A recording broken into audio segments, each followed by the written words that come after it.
So this is part B of the Khoodeelaar television channel being broadcast on Saturday, 30th of September 2023.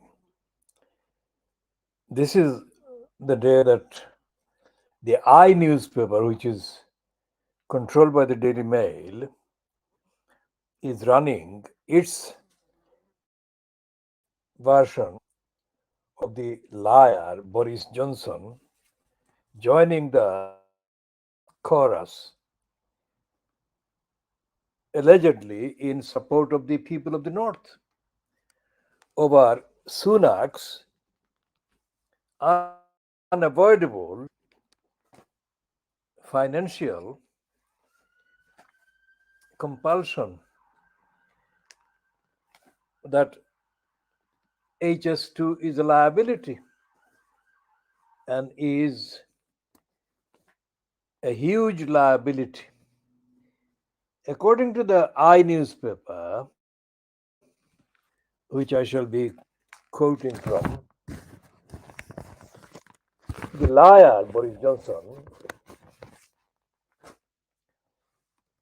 uses the term betrayal of the North by Sunak's abandonment, all but done, of the HS2 effectively. I'm looking for the actual I piece. Remember, the I newspaper used to be part of the independent.co.uk, but it has now been acquired effectively by the Daily Mail group, and it is paying good money to mostly conservative, spectator-based, Daily Telegraph-based, or linked writers, mainly women, who are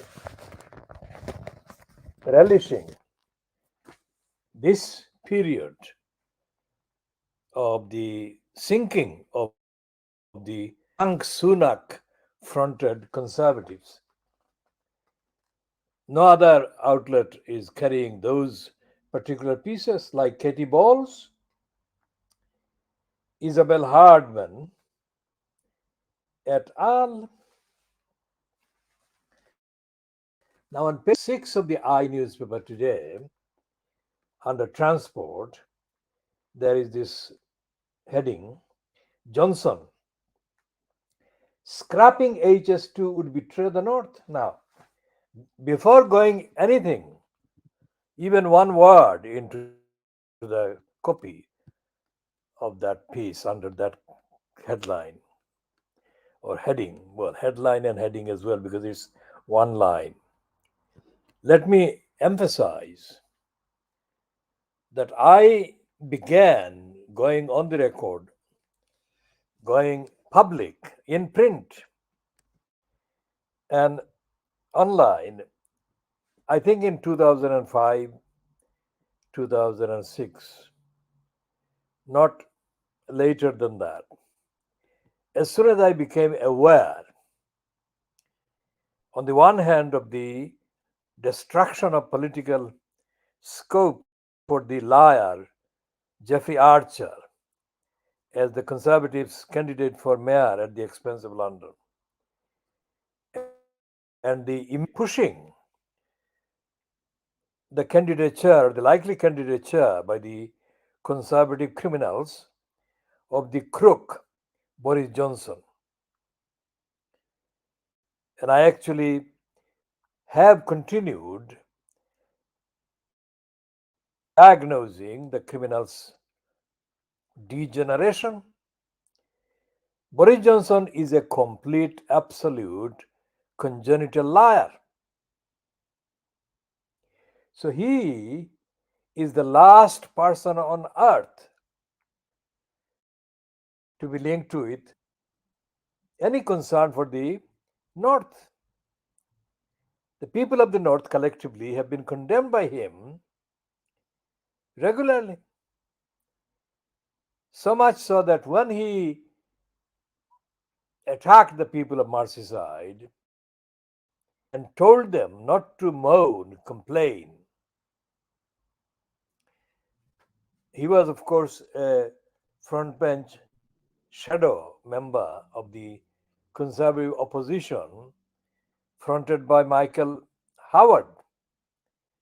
Howard immediately forced the liar Johnson to travel to Merseyside and confess that he was there because he had been the squashed lemon.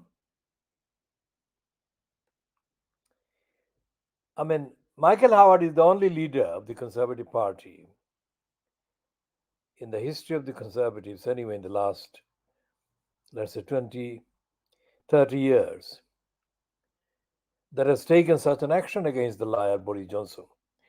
No other leader, especially including the criminal, racist, anti Muslim scumbag, crook, Dave Cameron, about Brexit. Didn't have the audacity, he didn't have the courage, he didn't have the morality, he didn't have the ethics to call the criminal liar Boris Johnson out.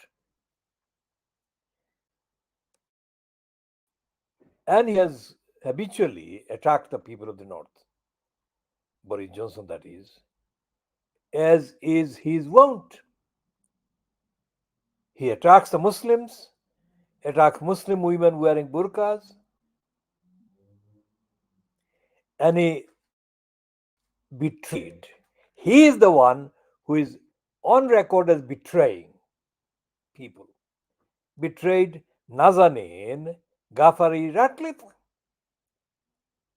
He is the one who gave the Iranian regime holding Nazanin Ghaffari Ratcliffe actual evidence. He created the evidence, not Nazanin. That Nazanin was in Iran doing something that was connected with the UK state. Precisely the allegation that the Iranians were trying to pin on her, an allegation she completely denied and is denying. But this criminal Boris Johnson made that assertion against Nazanin while he was supposed to be protecting her, a British national detained abroad. Boris Johnson is not only unfit for talking about treachery and betrayal and concern, he is most unfit for any pretense that he even understands, he even knows what the North is. In any case, the typically Boris Johnson dishonest renaming of Crossrail as the Elizabeth line shows he tinkers. He is the born lying cunt that has no idea about originality. Contrary to his self promoted claims that he is a Greek classic scholar, fuck him. He doesn't have the classic, basic acquaintance with the truth. This criminal betrayed the baby angel Geronimo. This criminal was asked 2 years ago, immediately after the 29 July 2021 rubber stamping role played by the judicial prostitute in the High Court, Griffiths, who completely lied against baby angel Geronimo and repeated the lies of Murray and District Judge Layton before him, and completely lied about baby Angel Geronimo's state of health and the test and all the rest of it. So he was asked by stupid, ignorant journalists, not one organ in the British press, in the Fleet Street so called genre, had the basic facts when they pretended to be covering the then state of the judicial challenge, so far as it went, mounted for baby Angel Geronimo by his mum, Ellen MacDonald, and the woman licensed law trading barrister who appeared on behalf of baby Angel Geronimo was Catherine McGahey. She didn't have the brief. Now, as I've said many times before, I have been studying the degenerate English law for decades, absolutely decades. And there is nothing in English law that can be said to be the tenet, the essence of justice, universally defined. And whatever limitations career law traders, licensed law traders like Catherine McGahey suffer from or impose around themselves, this is not unique about Catherine McGahey. The whole legal bureaucracy is corrupt to the core. And Catherine McGahey would not dare challenge Griffiths, or if she had appeared before Murray, she would not have challenged Murray or the district judge Layton or the other one, the female one, the only female one in the mix, whose name I temporarily forget. But all these judicial prostitutes and traitors have done the betrayal of the basic justice that baby Angel Geronimo is entitled to, always remains entitled to, always has been entitled to. And these criminals, personified by the evilness of Boris Johnson, have no idea about justice, no idea about fairness, no idea about transparency, no idea about diversity, no idea about equality, no idea about protecting the innocent.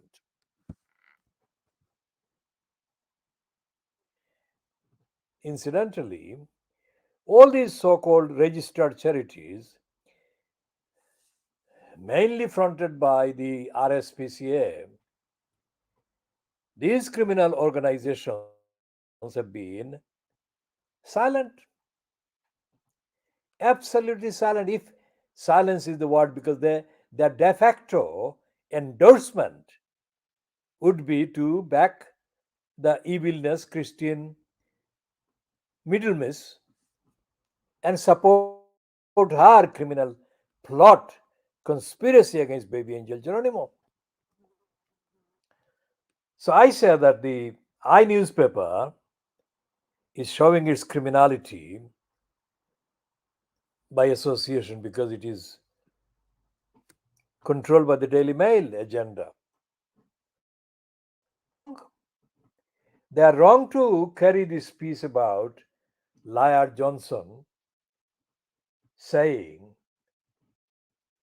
that scrapping HS2 would betray the North. The North is never going to be like the South, not for hundreds of years. Because even though Peter Lou, 200 years ago, Peter Lou happened in Manchester.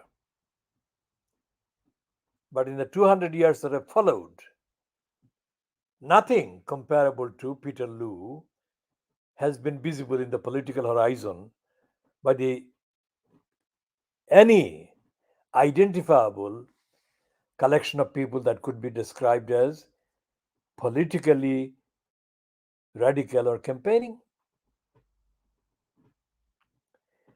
So, no matter what the liars like Johnson and others are saying, allegedly in support of the North, scrapping HS2 will not cause any protest that would be even noticeable.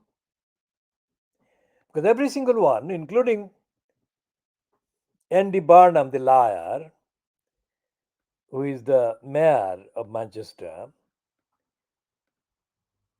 they would seek safety in their career by staying silent, complicit in effect with whatever the central government decides to do. But the central government is not in government, in control. The evidence is so overwhelming of rank, absolute corruption by the HS2 brigade and the criminals, the big contractors, etc., etc. The no amount of propaganda will be able to hide or cover up. It is too late. And as Anna Jameson on Manchester, Radio Manchester, as quoted by or mentioned by Anne Treneman in the Times notebook. I mean, the relevance, relevance of any claim by Rishi Sunak that he knows about the bus service, rural bus service, come to that urban bus services, is completely discredited by the fact that he is the only one in the political kind of list of politicos in the kingdom who has confessed spontaneously, voluntarily, that he has never met a working class person. He has never had a working class friend. So, therefore, these people are these people on both sides are strangers to the actual needs of the people in the north, in the south, in the east, in the west. What railways services are needed in this country. When they sprung this HS2, they didn't do that by consulting, by taking into account the experiences of millions of people across England as to what needs for railway users, potential railway users. And fact, the fact that the HS2 bureaucracy has been exhausted or exhaustively over bribed and over funded means that it is nothing to do with transport. Whole HS2 has been a scam from the word go.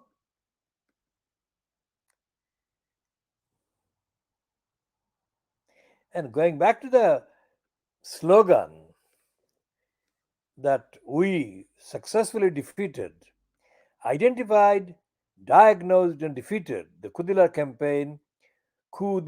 campaign diagnosed the lying line that they were being peddling.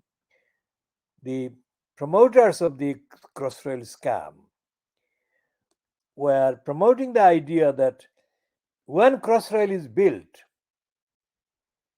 areas like Whitechapel in Tower Hamlets would be transformed economically, socially, environmentally. Not true.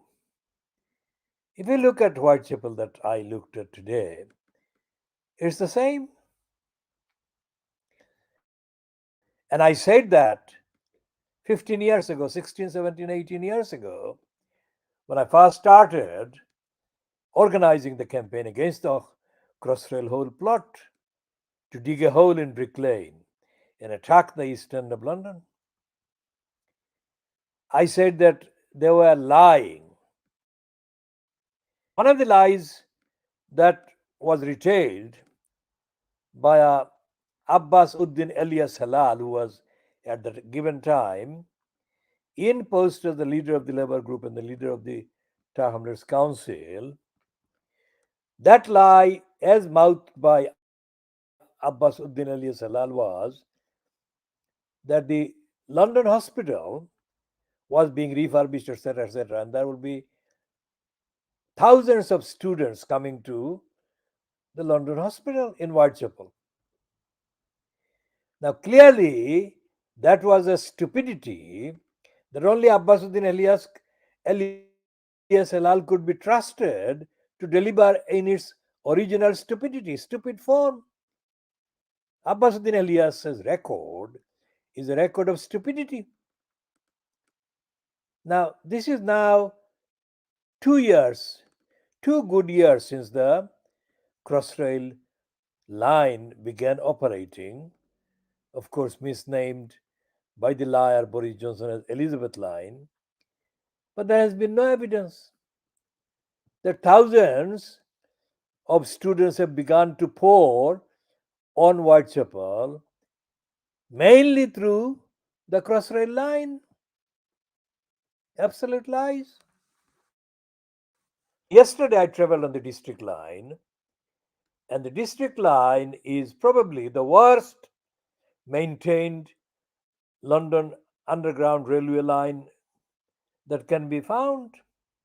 It has no escalator, and the steps are awful, not accessible, and very inconvenient. And the on-board announcement, the voice of the woman that makes the announcements on the district line, are so unpleasant, absolutely unpleasant, kind of friendly.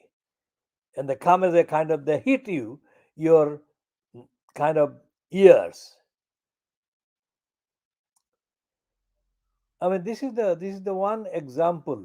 District line itself has been in need of billions of pounds of expenditure, and this is completely ignored. Right across the line, I mean, if you go to the end, either end, Upminster on the east and west, wherever it goes in the west, the district line is awful, unpleasant, inconvenient, and there is a kind of need for the use of district line because so many people still daily need to use the district line for obvious reasons, where they want to go and where they want to come from, and etc., etc. But Transport for London,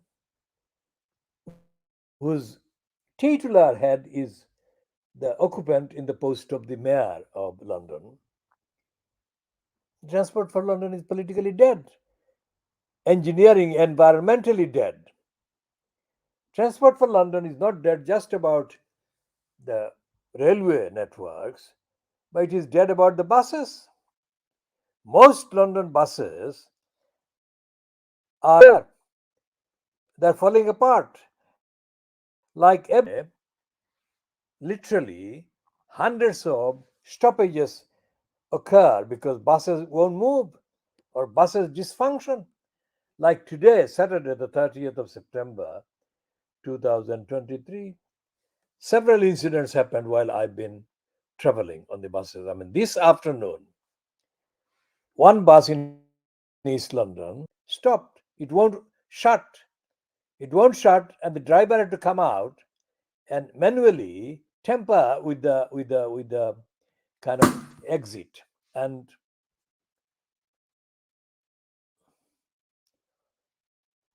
that's when the bus doors were closed.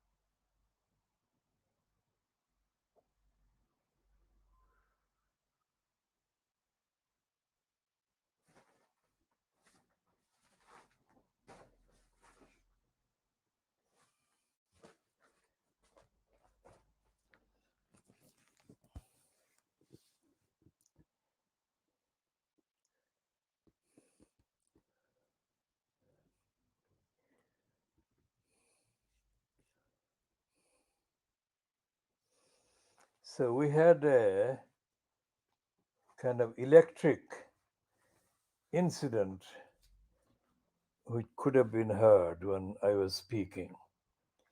So back to the piece on the same HS2, promoted this time by Matthew on the Times. Matthew Paris has got two columns every week on the Times. One is on Saturday and one is on Wednesday. And this one is the Saturday one, which I have already partially discussed in part A, where he talks about a trainee pilot friend of his taking him in his trainee pilot flight and covered the area of the proposed HS2 line, and the construction work was going on. That is the picture. The picture says in the caption, seen from above, the HS2 rail project is a statement about reaching out. Now, like Boris Johnson about treachery and betrayal, Matthew Perry is a self confessed racist liar, has no idea about reaching out. He doesn't know what reaching out means because he's a self confessed kind of worshipper of the evilness called Margaret Thatcher. He is a self confessed liar who questioned the integrity of the people left to, to be condemned in the worst possible poverty by the Thatcher government in the 1980s, when he boasted that he could live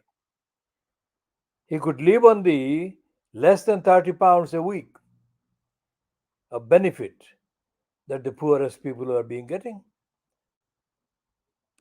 or were being paid. And he was challenged by the World in Action television program, and he failed the test. And of course, as I said, Matthew Paris is the one that was fanatical in his support for Crossrail project. And in July 2005, he said that the people of Bethnal Green and Bow had committed a serious offense against democracy, against everything good. How did they do that? He said that they should not have voted the way they did vote. He said that they committed an offense by voting against Una King. So he said that because they have committed that offense and ousted Una King, they should be punished. The people of the Bethnal Green and Bow constituency should be punished. And Bethnal Green and Bow constituency, of course, includes Brick Lane, which is the main target of the attack plotted by Crossrail Hole plotters. And he decided that he should raise his voice because he's a known conservative propagandist liar. So he let on that the people of Bethnal Green and Bow should be punished. And the additional thing that he said was that they should be punished because they had the gall to let in George Galloway as the MP for Bethnal Green and Bow. Now, as I said before, we didn't let in George Galloway. George Galloway was a slippage. He just got slipped in. Our main purpose, as we warned Una King for a considerable period of time while in the run up to the election of May 2005,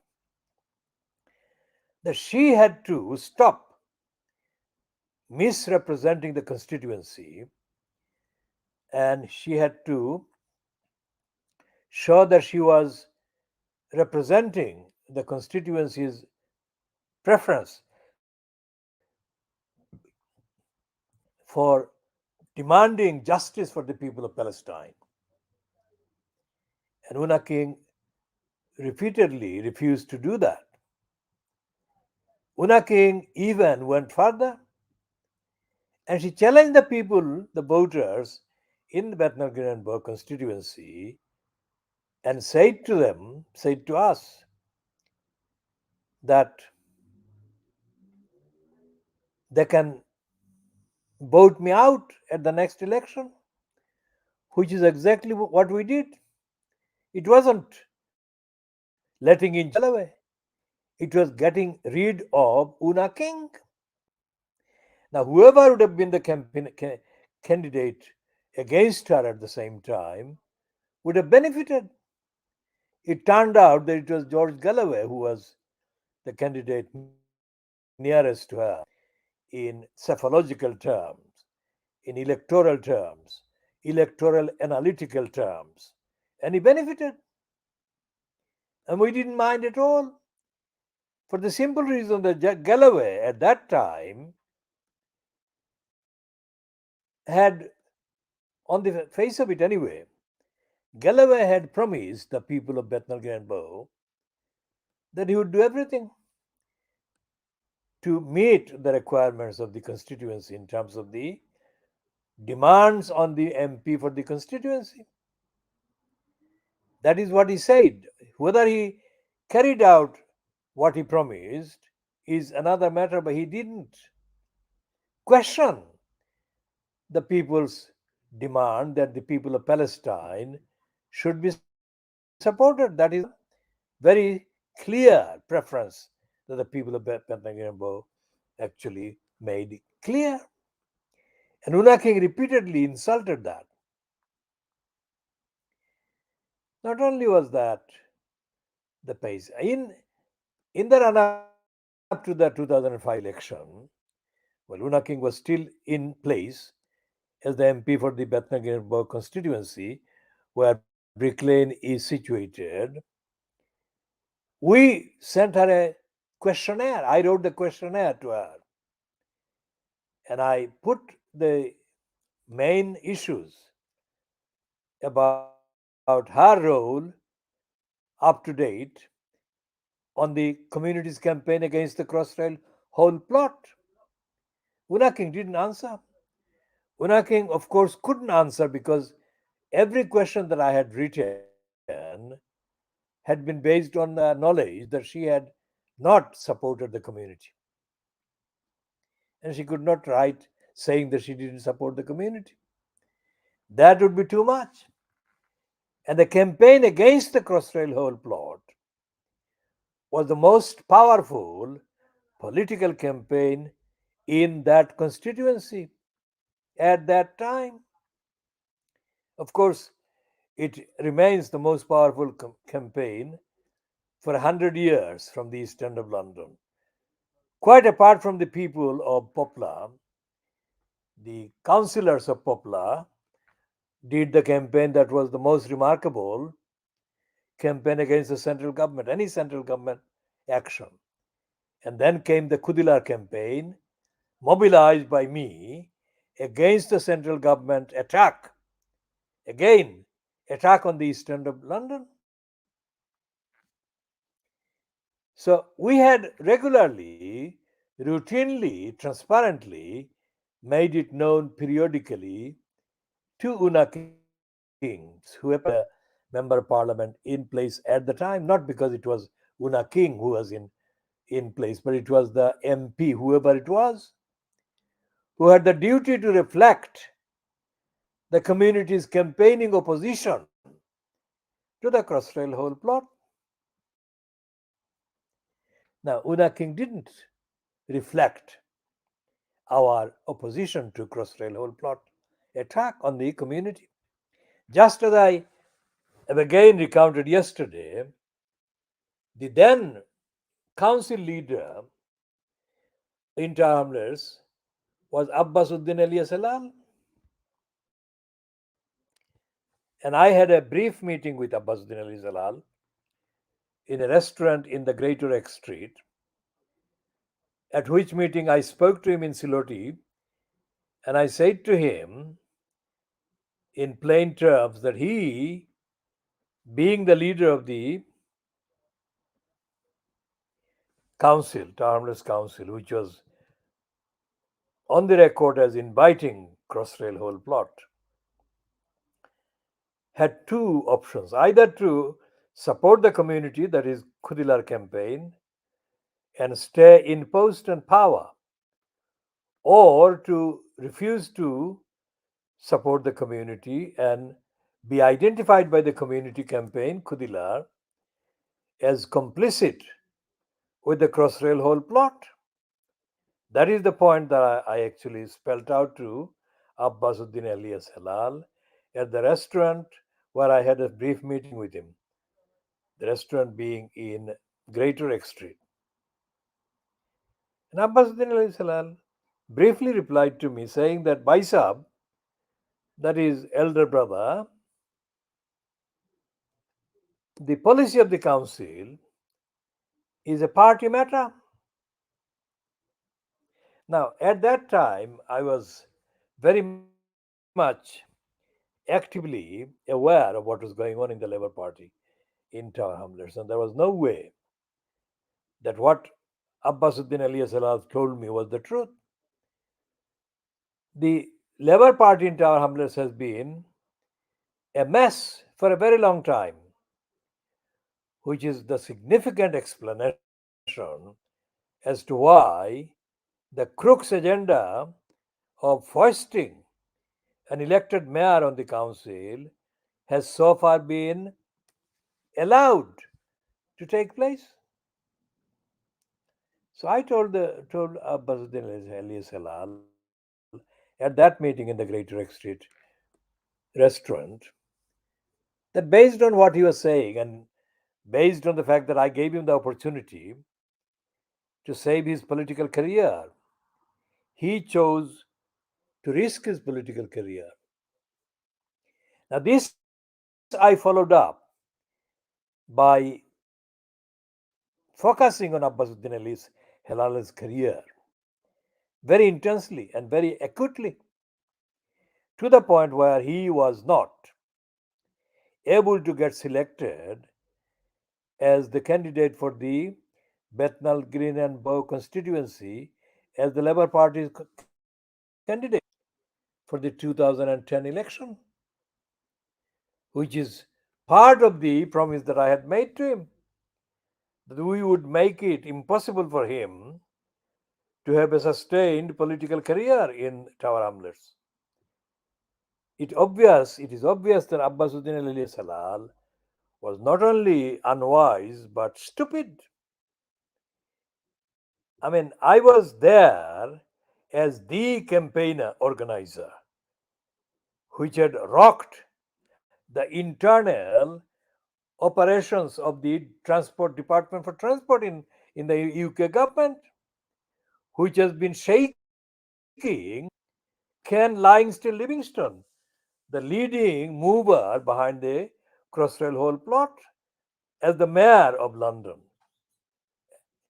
which was making Michael Crook, a leading Labour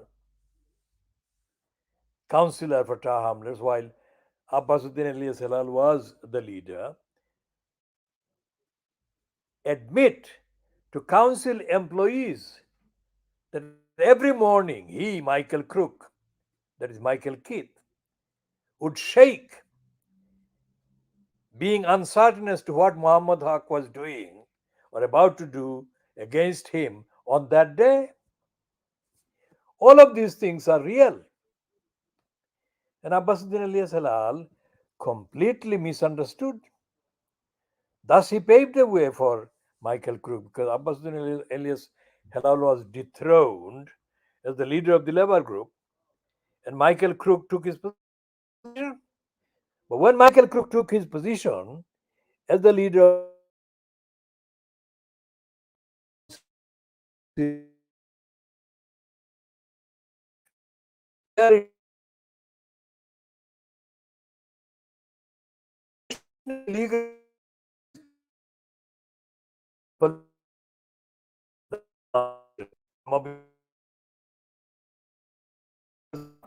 so he would say he would get in the Towners Council town hall in Mulberry Place very early in the morning every day.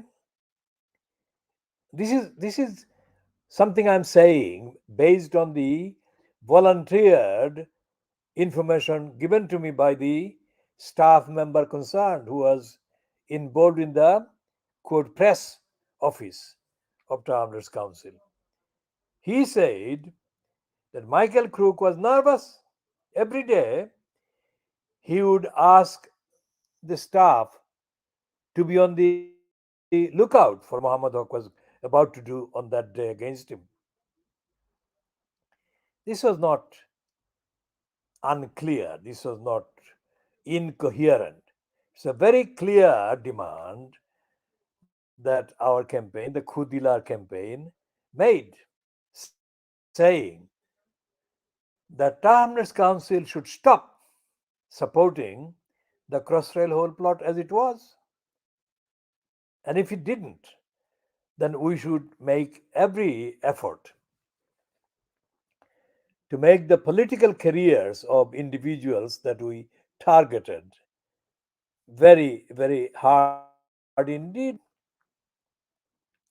The Khoodeelaar word became a code for coherent, concerted, constitutional, ethical, moral action unheard of in Tar hamlets ever. Even the popular councillors were not as coherent as we were. And when the local council election of 2006 was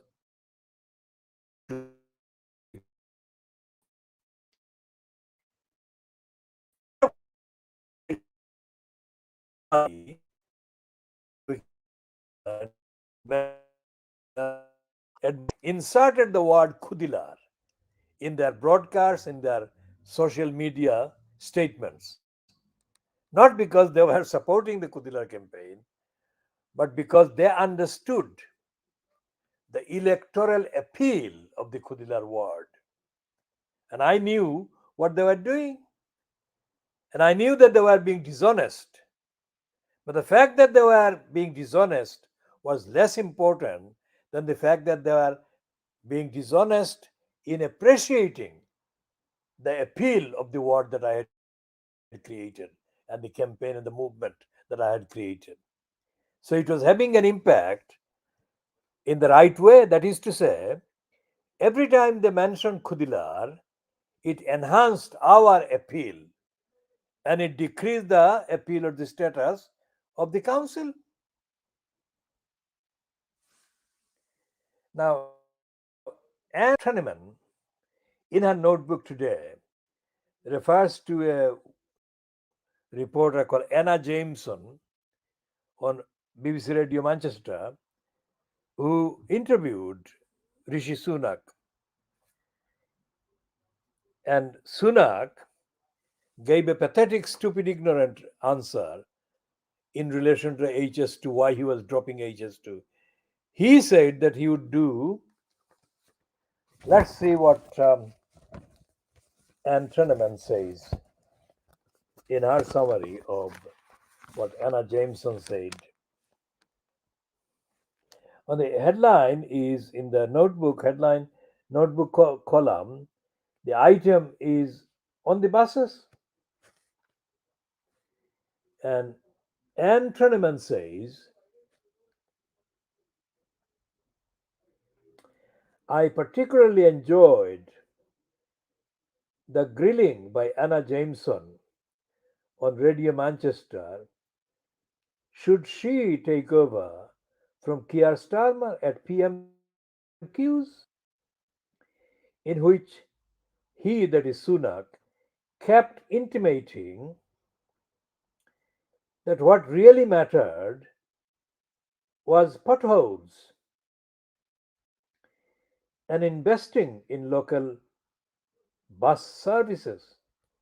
Question: has the Prime Minister, that is Sunak, ever actually used a rural bus service?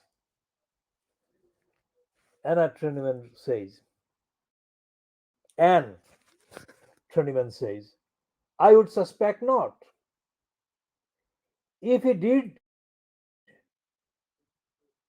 as I do, he would know that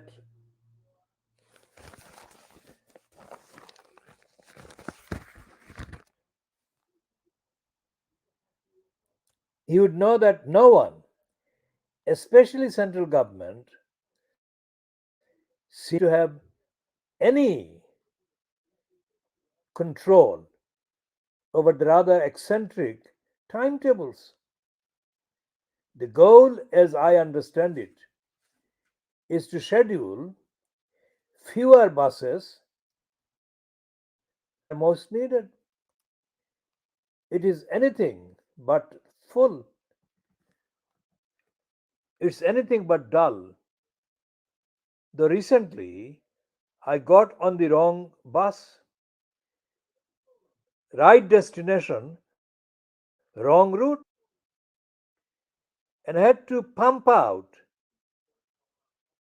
No, I'll read that again. And I had to jump out into a ditch, race across the A6, and wait for 25 minutes before the bus, more than 20 minutes late, trundle through, trundle along.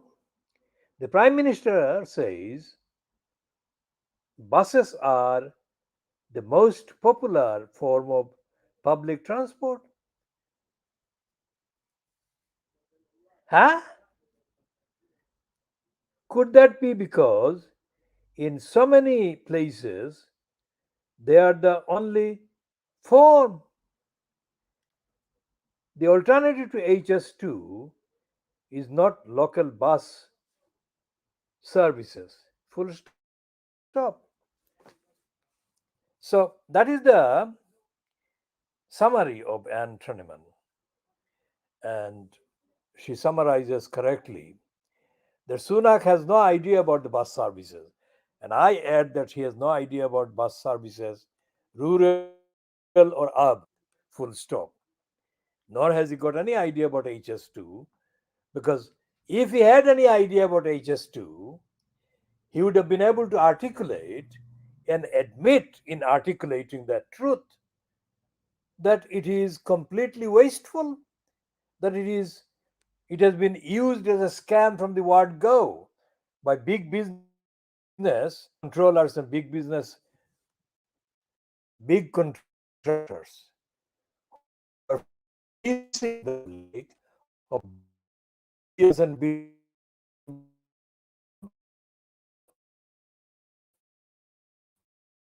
of in the mail has argued, Peter Hitchens has compared France, Spain, and Germany with Britain.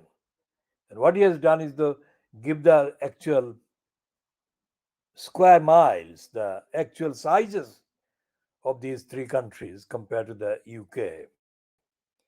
And he has shown that all three countries are bigger than the UK. So what he said is that even there, their equivalent of high speed railway transport are nearer the actual measured space needed for the particular route or alignments.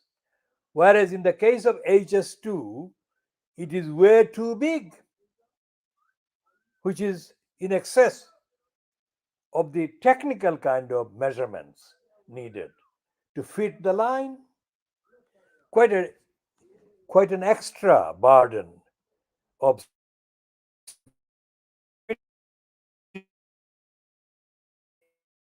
imposed on the project. Hello?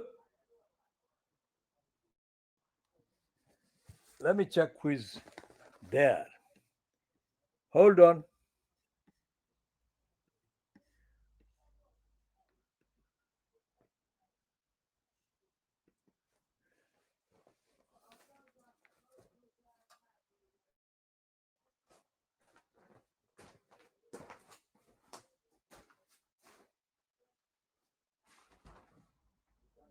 Did you knock on the door?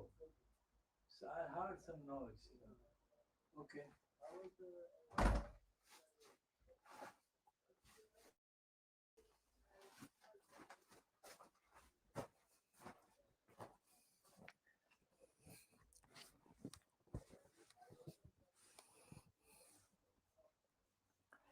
So going back to the question of the familiarity with the transport operations, buses, trains, etc., etc., etc. Sadiq Khan is reportedly one of the children of Pakistani bus drivers. One is Sadiq Khan, one is Sajid Jabid, the stupid one, and the other one is Saeed Abarsi. Before being expanded, the list being expanded by the inclusion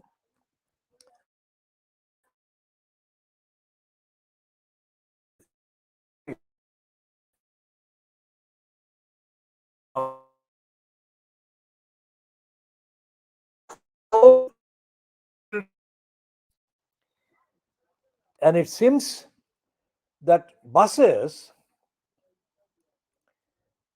are among the least familiar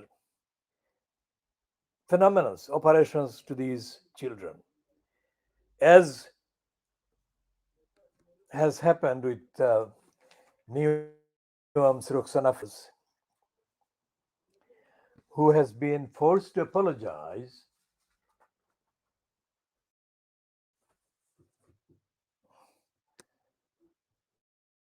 over the blunder on Freedom Pass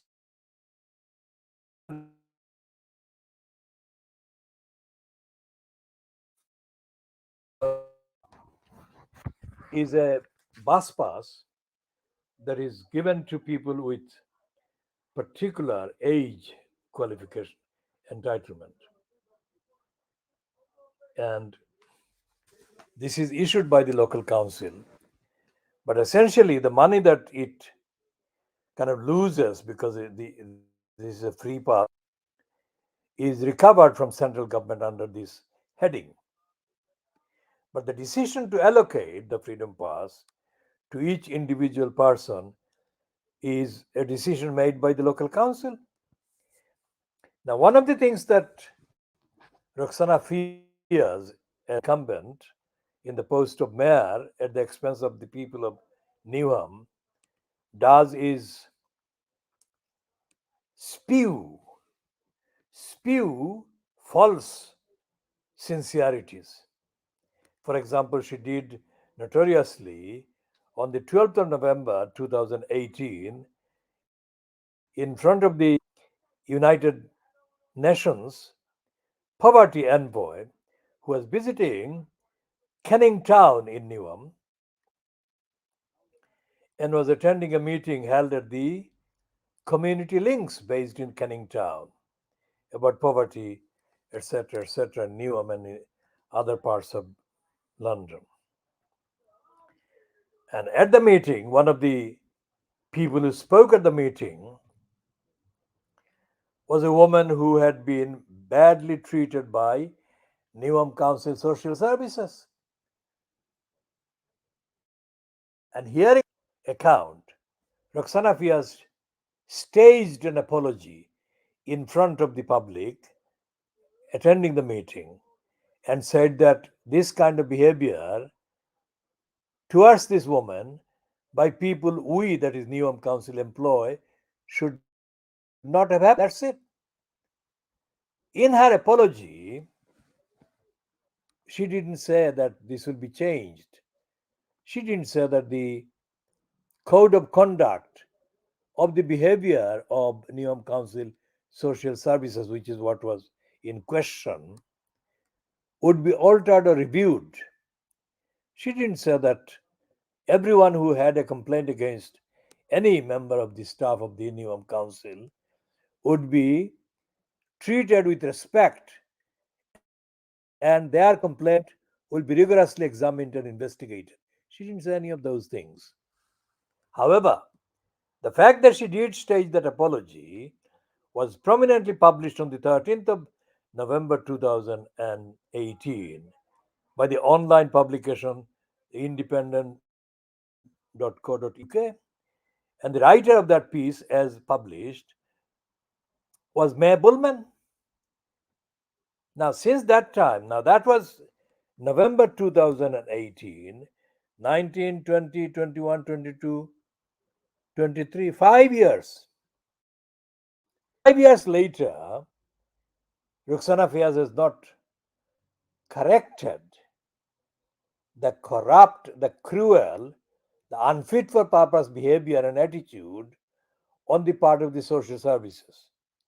She has not corrected the unfit for purpose behavior of the people who issue the freedom passes either. There is no record. There is no record that a single councillor on Niyam Council has demanded any changes.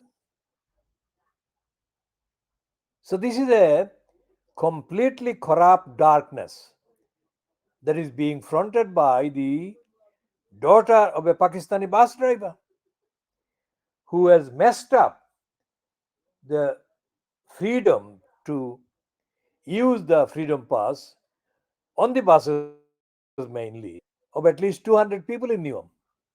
She couldn't give a fuck about the inconvenience caused to these legitimate people entitled to use the bus passes. They are the most in need. They are among the most in need. And there exists no counselor. There exists no counselor that has actually raised the issue. Not on this one, as far as we know, publicly, nor on the issue of the woman who was cruelly treated by the social services. Let's find the item for those who are new to watching this.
On the independent.co.uk website, the heading is Mother describes being forced to drink her baby's milk as people living with poverty come forward to tell UN envoy their stories. And the mother is quoted by Mabul, social affairs correspondent, at 13:59 British Standard Time on Tuesday, the 13th of November 2018, as saying, I was in my slippers. It was so cold. I plucked up the courage to ask them to say I am hungry. I have a baby, but they said, we can't give you anything. I had to drink my baby's milk. Now that's May Bullman's story. And in the story,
So, in that piece that Bullman wrote and published on the 13th of November 2018, she quotes Roxana Fiaz as follows.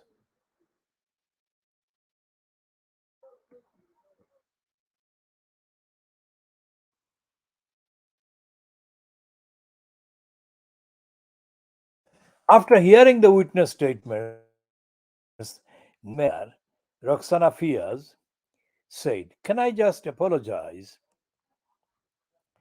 on behalf of myself as Mayor of Neom and on behalf of the council that you experienced, that is the mother,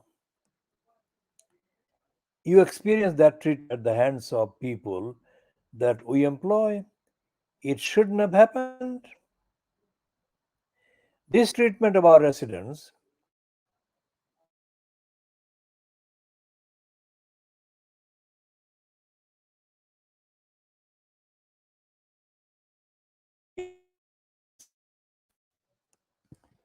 well, it hasn't stopped. It hasn't stopped because the local ombudsman, which is a very, how shall I say, very kind of timid, inefficient organization, lacking rigor and accountability and force, has condemned Newham Council on the question of the man that complained to the local ombudsman about mold, and the details of the exchanges between the local ombudsman and Newham Council are identical to the details of the exchanges between the local government ombudsman and Newham Council of the past years and years and years. The pattern is that the complaint is then tested. When the complaint is made, the local ombudsman gets in touch with the Newham Council and wants the council to comment on the facts of the complaint. And Newham Council initially promises to give the answer. Then the local ombudsman waits for the answer, and Newham Council doesn't provide the answer. Then the local ombudsman contacts the Newham Council again, and Newham Council promises to speed up and then fails to deliver the answers. This is the pattern.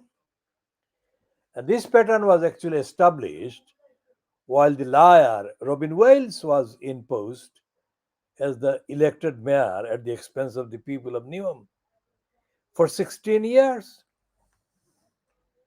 And Newham Council's unreliability, the untruthfulness was even existent while Stephen Timms, the stupid Timms, who is now MP for East Ham and was replaced by Robin Wales, who became leader after Timms was elected MP for East Ham.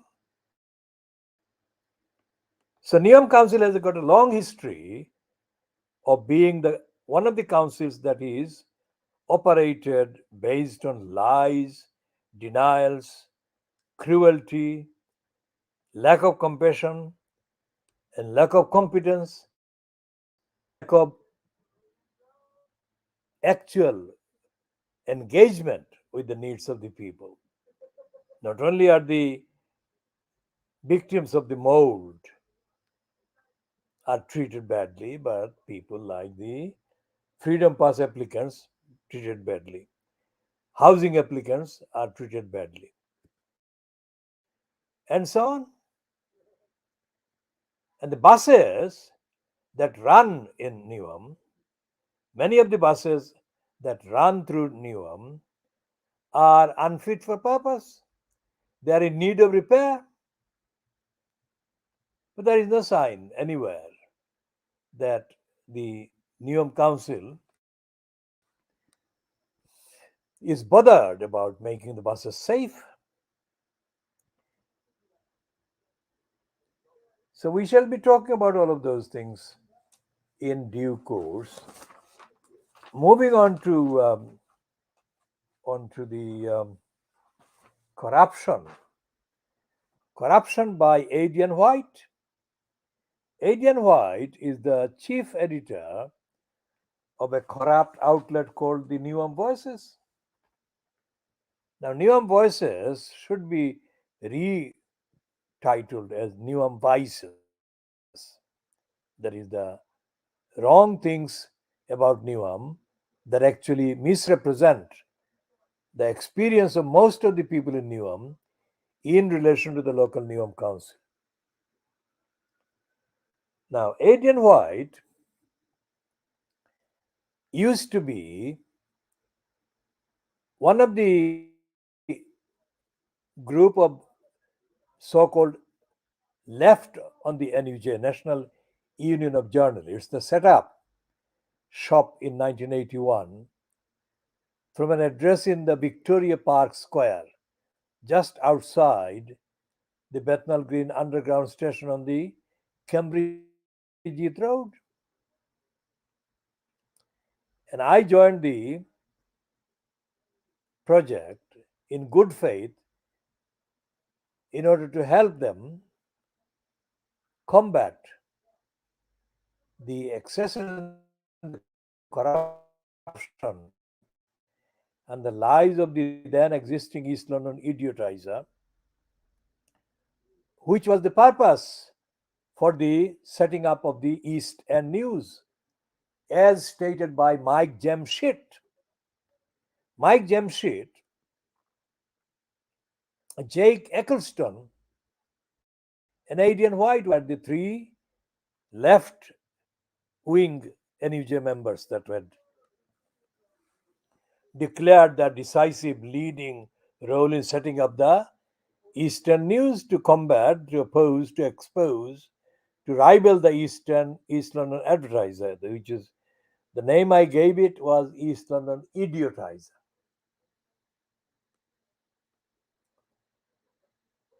Over the few months that followed, I had serious, historic, and continuing disagreements with all the Mike Jamshit, Adrian White, Jake Eccleston, and the Communist Party of Great Britain's former fundraiser, Zelda Curtis, a very deeply racist woman.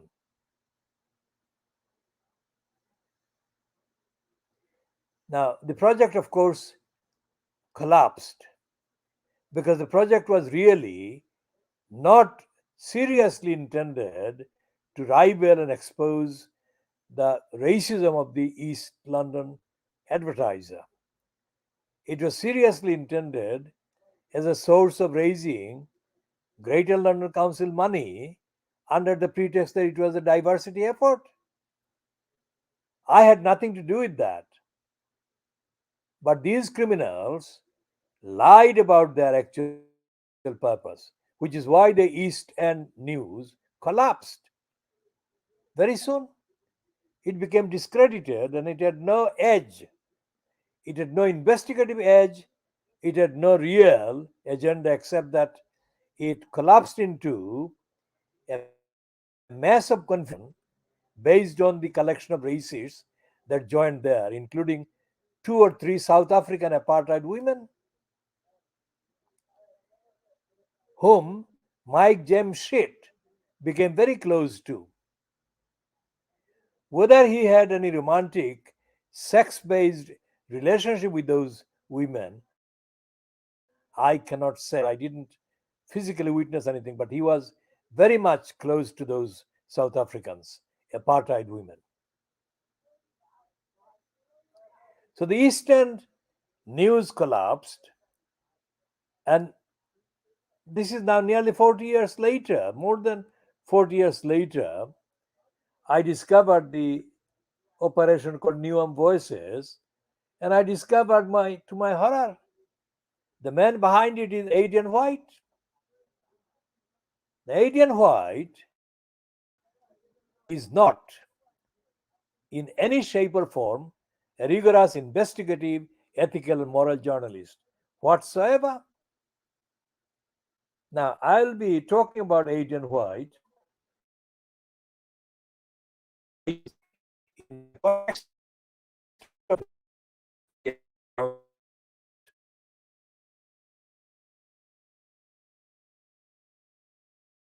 newspaper editor Tom Duncan.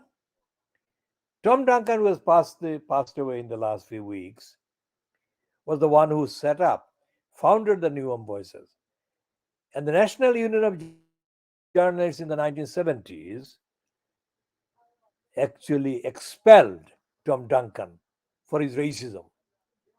But surprise, surprise, the Google search services and other search services have eliminated all references to the racist behavior of Tom Duncan, and the record of the NUJ in expelling Tom Duncan, there is no record you can trace in the online search